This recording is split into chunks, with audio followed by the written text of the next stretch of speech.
Nearly a month after the completion of Taylor Swift's first U.S. concert leg, she is still making the economy move. My gosh, what can't that girl do?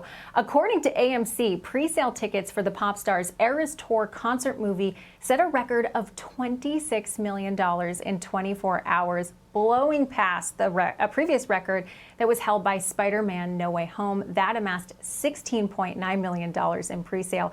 On top of the impressive ticket sales, it seems like Taylor Swift's concert movie is also scaring off potential competition at the box office. So the movie is set to release on October 13th, which was the day that the Exorcist Believer was supposed to debut. But last night, the producer of the movie, Jason Blum, tweeted this: "Look what you made me do." Oh gosh, I love that play on words. The Exorcist Believer moves to 10/6/23. Hashtag Taylor wins.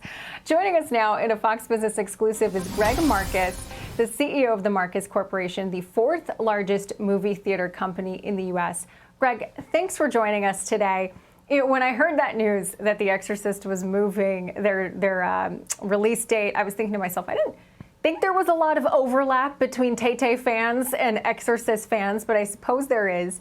What are you seeing in some of the pre-sale numbers for these Taylor tickets?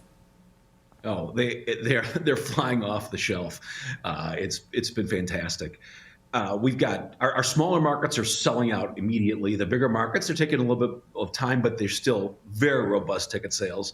We're seeing the interesting thing we're seeing, and our circuit is set up for this in that we have a very high proportion of what we call premium large format screens. That's your called super screen, ultra screen, very high, high linear footage screens, 50, 70-foot screens. That's 75% of our ticket sales are on our premium large format screens. And that's because we have the availability of those screens in all of our complexes. So it's been great. By the way, I was ready for hashtag Swiftercist. So I was totally bummed with the movie.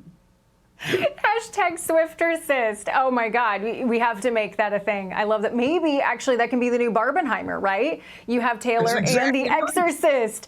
This is, okay, Greg, you need to make this happen. So I do love, though, that you brought up the 75% and more of those larger premium formats, because you're right. For folks that can't afford to go see her Eras Tour in person, that gives that feeling almost like you're there. I do want to zoom out, though.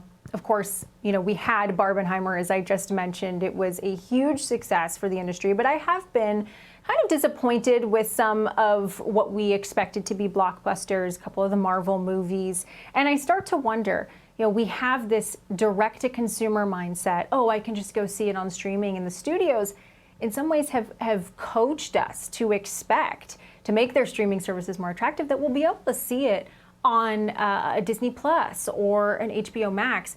Are you worried at all that we may never get back to that height of I must see it in theaters?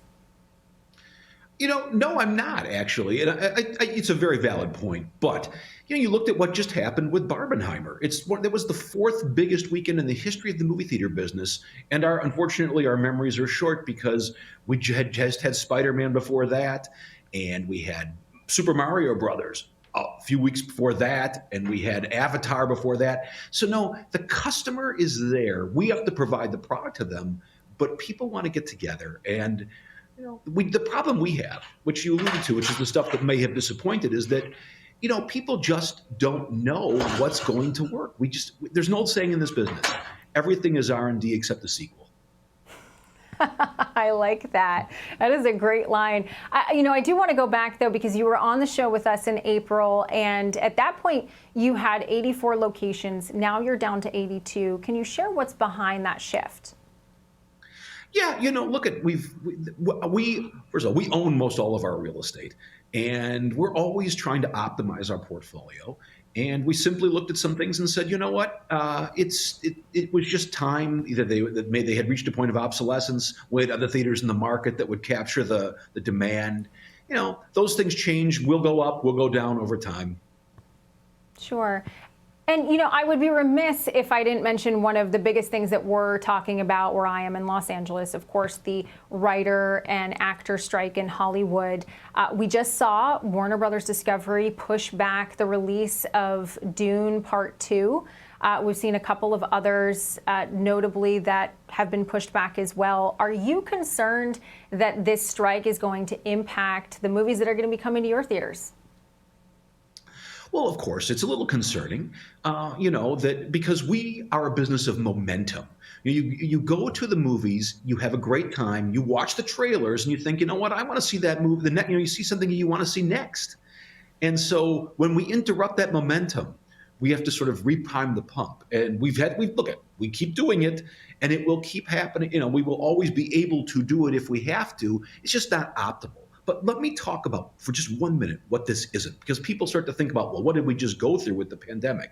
This isn't people saying, I'm going to not leave my house. This isn't people saying, I don't want to be with other people. This isn't the studios saying, I want to move all my films right to streaming and play the same day on my streaming service as in the theaters. This is a work stoppage, and we'll get past it.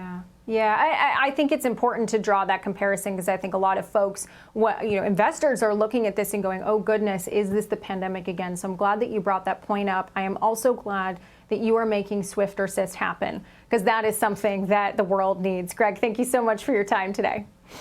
Thank you, Kelly. Appreciate it. Have a good weekend. You too.